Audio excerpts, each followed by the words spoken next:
ஐயோ, இப்பதான் சத்தியம் முடிச்சுட்டு போறான். அடுத்து இவனா? அவனையாவது கோர்ட்ல கேள்வி கேட்பாங்களேன்னு கொஞ்சம் அளவா அடிப்பான். இவன் அளவே இல்லாம இல்ல அடிப்பான். ஹம், இப்ப புலம்பி என்ன பண்றது? ஒரு வேலையா வந்தேன்னு சொல்லும் போதே யோசிச்சிருக்கணும். யோசிக்காம விட்டுட்டனே. அப்பாடா, கட்டாவ துட்டுட்டான். ஒருவேளை நம்மள மன்னிச்சிட்டானோ? அவன் தானே பூஜையை வச்சுட்டு போயிட்டான். ஹம், நிம்மதியா எழுந்திப்போம். ரொம்ப தேங்க்ஸ் தான் சிவராமா. இவளுக்கு ஒரு பக்கம் பேயாட்டம் ஆட, சத்தி ஒரு பக்கம் ஆட. ஆமாம்மா, உடம்பெல்லாம் வலிக்குதுடா. ஒரு முடுக்கு தண்ணி குடிக்க முடியல, பாத்ரூம் போக முடியல. ஒரே இடத்துல உட்காந்துட்டு கட்டி வர வச்சுட்டாளுங்களா, கட்டின இடம்லாம் வலிக்குதுடா.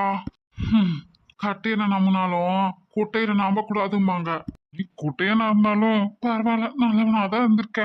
ஆனாலும் அதுக்காக நான் உன்னை சும்மா விட்டுருவேன்னு நீ நினைச்சிட்ட.